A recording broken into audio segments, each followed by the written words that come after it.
Welcome to a behind the scenes video all about how I have used this book process and of course the tool that it describes, the 3-step process documenter and a whole bunch of other cool stuff, how I have used the 3-step process documenter in the coaching team at EOS Worldwide. So just a tiny bit of context.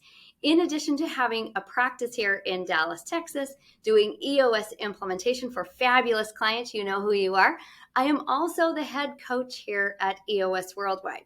What that means in a nutshell is I coach the coaches who coach the coaches who coach you, the clients running here on EOS. So as head coach, it is my accountability right there in the accountability chart to make sure that all of the coaches are following the coaching process. So we just created, last year, we created our 1-year plan where we said we were going to refine and document, simplify, and get our coaching process followed by all.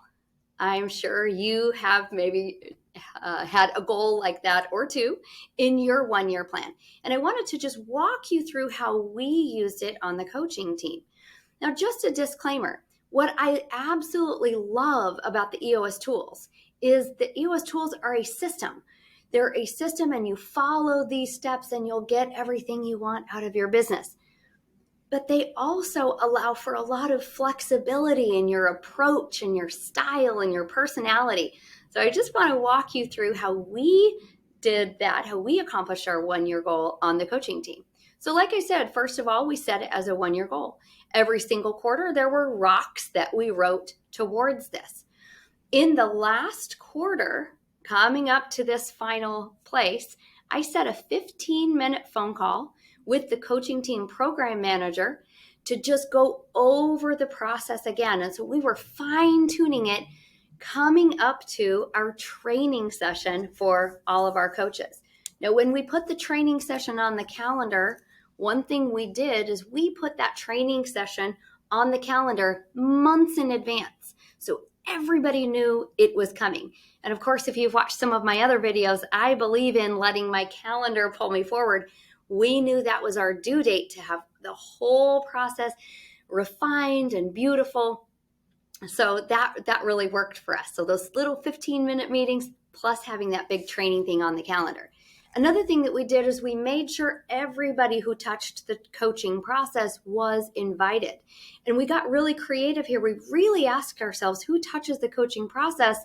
And we realized a long time ago, but we realized who needs to be in that meeting are the coach's assistants because they touch the coaching process. So we invited them as well.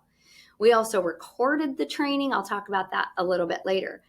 But then in that 2-hour session, that's really what I want to talk about here is how we incorporated this. Of course, we want to simplify, document, and package all of our processes. But really what I was doing is I was going into this next section of the 3-step process documenter, which is really the followed by all checklist. Now, I'm, of course, here on chapter 5 showing you this really cool diagram because I think it's really impactful that we start to see that followed by all checklist in a cycle. Our processes will never be done being documented and simplified and packaged. They'll never be done. That followed by all checklist will never be done. It's a cycle. But here's how I kicked off one part of this so that we can continue in the cycle. So first of all, in that 2-hour training, I started with appreciation. I started with all of the great wins, everything that was awesome about these coaches being really wanting to be on this team, and shared a few stories of how we really GWC the role, some impact that we've had. So right there, I'm really tying it to the passion of the company. The next thing that we did is we went into the training section of it. But before we got into all of the process, going over all the steps and the checklists, I decided to show them an overview of what a client's life looks like when they are being coached. Now, in this context, of course, a client is another EOS implementer. So I walked through the whole process of what an EOS implementer's life looks like. And it just really rooted everybody in context. Why are we here? And later, when I got feedback on how the training session went, many of the coaches and the assistants said, wow, that was mind-blowing. we got that whole full picture. From there, I went into all of the pieces. We took a linear approach on most things. Some things couldn't really be linear, so we kind of put those at the bottom of the document. And then just for context, my document is a procedure document. The coaching team is not a core process. And our document ended up being about 5 pages. So there you go. Again, just a little bit of an example of how we're really applying these tools. But the training didn't end there. And you might be tempted to end your training there. Great, I've trained everybody on the process. A couple of things that happened as I was getting ready on how to present this. We decided to start an issues list. So as we were going through the process, if there was a question we couldn't answer, or if somebody said, hey, wouldn't it be better if we did it this way? It didn't really put a hindering in the training flow. We just captured those ideas outside on an issues list. Now, after all of the training was done, what we did is we went to the next step, which is measure. So we want to make sure that we were measuring, were we really following this process, or are we going to follow this process? So I showed the scorecard for the coaching team, and I just asked the coaching team, what do you think about our current measurables? If we hit these measurables, which are a lot leading indicators, will that help us know that we are following the process? And we found a few gaps in there. So we decided to measure 2 or 3 additional things on the coaching team. Again, to help us measure that we are following our processes. Now, the next thing that we did is I asked the team, okay, team, are you dedicated? Do you really want to follow all of these processes? Of course, they said yes, because they're amazing coaches. But right here in this next step here is to manage. We've got to manage the process. And I asked the coaches, how can I and the other coaching leaders, how can we best manage this? How can we help you to know that you are being accountable to this process? And we had a lot of good ideas.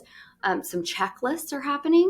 Our coaching team manager is going to email us things at certain times of the quarter and of the year. And we came up with some really creative ideas where we can just automate that LMA process. And then, of course, the update piece. We've got to, when we follow our followed by all checklist, our FBA checklist, we want to constantly be updating those processes as well.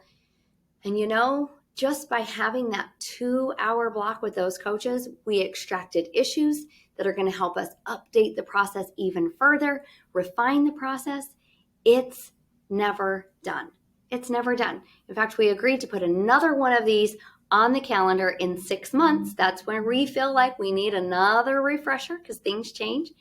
Another couple of things that we do to update the process as we solve issues.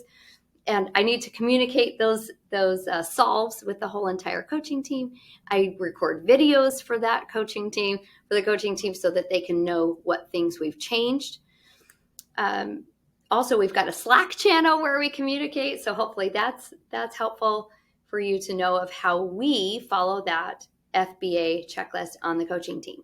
Now, final words on this, because I realize this is a almost 9-minute video already, and LinkedIn is optimized for like 30-second videos, but content is, hopefully the content is valuable.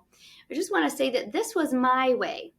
This came from my brain, knowing my people, the people on the coaching team, how they would best benefit from being trained in this followed by all checklist.